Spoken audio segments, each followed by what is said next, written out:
Hello বন্ধুরা, আশা করি সকলে ভালো আছেন, সুস্থ আছেন। আমিও খুব ভালো আছি। আজকে বানিয়ে দেখাবো রুই ফিশ কারি রেসিপিটা খেতে দারুণ লাগে আর খুব সহজেই হয়ে যায়, একদম তাড়াতাড়ি ঝটপট একটা রেসিপি। দেখে ভালো লাগলে অবশ্যই লাইক শেয়ার করবেন আর কমেন্ট করে জানাতে ভুলবেন না আপনাদের কেমন লাগলো। আর অবশ্যই চ্যানেলটিকে সাবস্ক্রাইব করে পাশে থাকা বেল আইকনটি ক্লিক করে নেবেন নতুন নতুন রান্নার আপডেট সবার আগে পাওয়ার জন্য।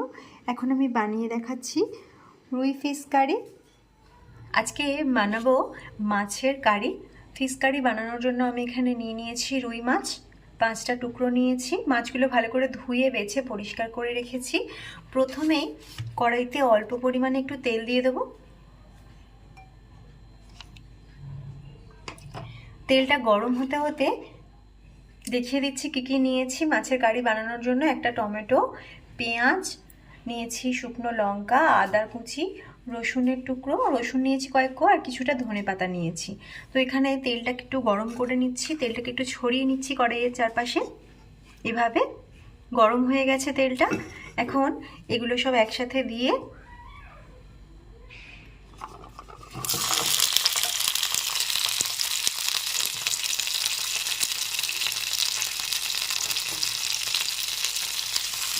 একটু ভালো করে ভেজে নিচ্ছি নেড়ে চেড়ে।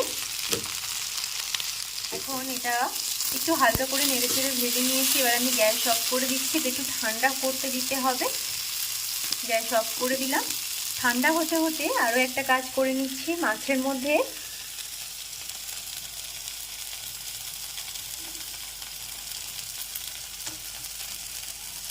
হলুদ গুঁড়ো আর লবণ মাখিয়ে নিচ্ছি।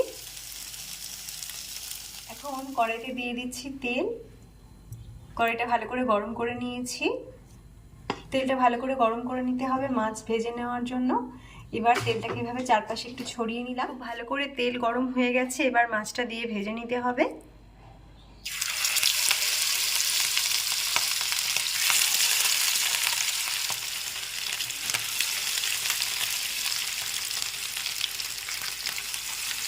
মাছগুলো দিয়ে দিয়েছি।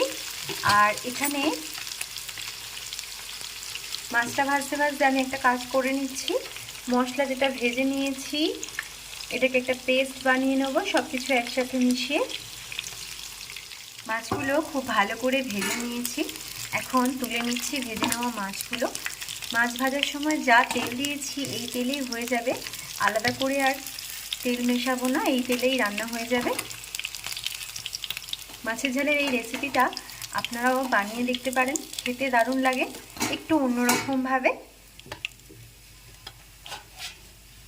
এখন পেঁয়াজ কুচিটা দিয়ে দিচ্ছি। একটা বড় পেঁয়াজ কুচি করে নিয়েছি, একটু ভেজে নিচ্ছি। আর এখানে আমি যেটা ভেজে রেখেছিলাম সব একসাথে পেস্ট করে নিয়েছি।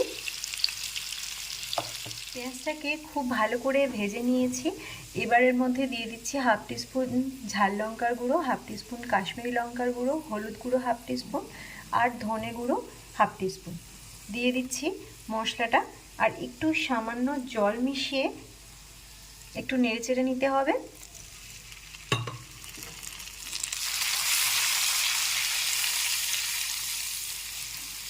এভাবে একটু নেড়েচেড়ে মিশিয়ে নিলাম। এবার আমি যে মশলার পেস্টটা দিয়েছি, মশলার পেস্ট এটা বানিয়ে রেখেছি দিয়ে দিচ্ছি।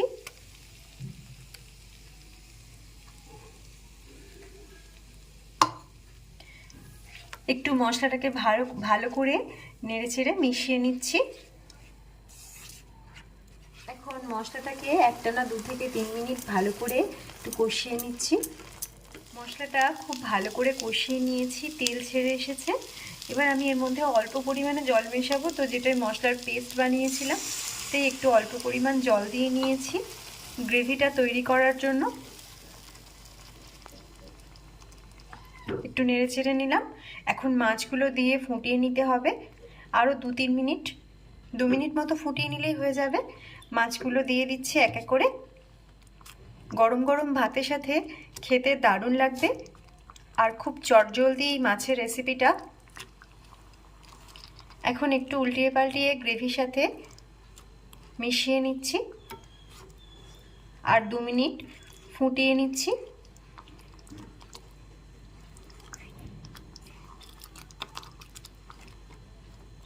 রান্না করতে করতে আর কথা বলতে বলতে একটা জিনিস একদম ভুলে গেছি, সেটা হলো মাছের মধ্যে নুন দেয়া হয়নি, তো একটু স্বাদ মতো লবণ মিশিয়ে নিলাম। আরও একবার একটু নেড়ে চেড়ে নিচ্ছি। এখন 2 মিনিট ফুটিয়ে নিচ্ছি। 2 মিনিট ফুটিয়ে নিয়েছি, এখন গ্যাসটা অফ করে দেবো। একদম রেডি হয়ে গেছে ফিশ কারি। এবার আমি ওপর থেকে একটু ধনেপাতা কুচি ছড়িয়ে দেব। গ্যাসটা অফ করার পর এটা ছড়িয়ে দিলাম। একটু ঢাকনা দিয়ে রাখলে বেশ সুন্দর খেতে লাগবে। ওপর থেকে ছড়িয়ে দিয়েছি। এখন একদম রেডি হয়ে গেছে রুই ফিশ কারি রেসিপি। আপনারা ট্রাই করতে পারেন রেসিপিটা, আশা করি ভালো লাগবে।